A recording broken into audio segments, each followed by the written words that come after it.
Donald Trump Venezuela पर अमेरिकी strike को जायज ठहरा रहे हैं। इस बीच वेनेजुएला हमले को लेकर अमेरिकी हमले पर यह एक और बड़ा दावा है। वेनेजुएला का कहना यह है कि अमेरिका के हमले में 40 लोगों की जानें गई हैं। इन 40 लोगों में सेना के जवान के साथ साथ आम लोग भी शामिल हैं।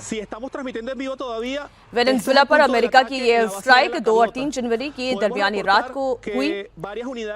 अमेरिका ने इस मिशन को ऑपरेशन एब्सोल्यूट रिजॉल्व का नाम दिया। अमेरिकी फोर्स के ताबड़तोड़ अटैक से वेनेजुएला की सेना यहां तक कि मादुरो को भी संभलने तक का मौका नहीं मिला।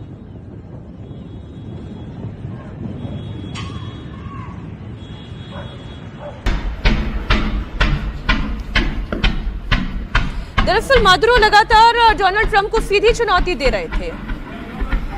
वो ये उकसा रहे थे डोनाल्ड ट्रंप को कि कोई बड़ा कदम उनके देश के खिलाफ या यूं कहें कि मादुरो के खिलाफ डोनाल्ड ट्रंप उठाएं, और वही हुआ।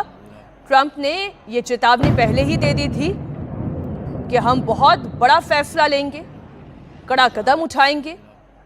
उन्होंने अक्टूबर के महीने से ही CIA को एक्टिव कर दिया था, और फिर जो हुआ वो कल पूरी दुनिया ने देखा।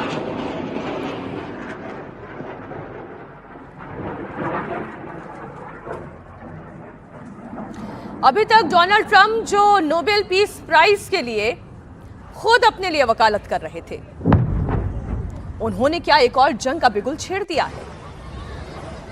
क्योंकि ये मसला केवल तस्करी का नहीं है, ये मसला केवल आतंकवाद का नहीं है, ये मसला केवल ड्रग्स का नहीं है, ये तेल का खेल है। बड़ी खबर आपको दे दें, वेनेजुएला में अमेरिका के ऑपरेशन से जुड़ा हुआ एक और खुलासा हुआ है। अगस्त के महीने से ही CIA के अधिकारी वेनेजुएला में खुफिया तरीके से एक्टिव हो गए थे। CIA के एजेंट्स मादुरो के हर मूवमेंट पर नजर रखे हुए थे। ऑपरेशन से पहले मादुरो की रोजाना की दिनचर्या, उनके उठने बैठने का वक्त, उसका पूरा डेटा तैयार किया गया। इस पूरे मिशन में अमेरिका के स्टील्थ ड्रोन्स ने भी बड़ी भूमिका निभाई, लगातार आसमान से नजर बनाए हुए थे। ऑपरेशन एब्सोल्यूट रिजॉल्व के तहत पिछले कई महीनों से अमेरिकी सेना वेनेजुएला के तट के पास एक्टिव थी। मादुरो पर बारीकी से नजर रखी जा रही थी, और फिर 2 से 3 जनवरी की रात के बीच ये ऑपरेशन शुरू हुआ। मिशन में अमेरिका के 150 से ज्यादा एयरक्राफ्ट शामिल थे। इनमें F-22, F-35, F-18 fighter jets, B-1 bomber, Chinook और अपाचे हेलीकॉप्टर्स के अलावा ड्रोन भी लगाए गए थे।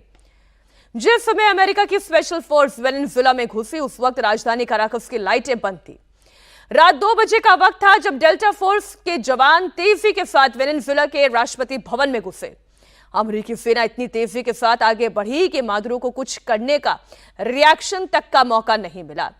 डेल्टा फोर्स के कमांडोज ने केवल 30 मिनट के अंदर अंदर काराकास में 7 बड़े विस्फोट करके निकोलस मादुरो और उनकी पत्नी को बंधक बना लिया। This extremely successful operation should serve as warning to anyone who would threaten American sovereignty or endanger American lives. Very importantly, the embargo on all Venezuelan oil remains in full effect.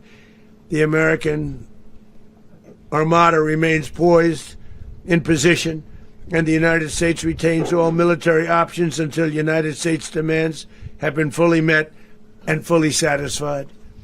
All political and military figures in Venezuela should understand what happened to Maduro can happen to them, and it will happen to them if they aren't just fair, even to their people.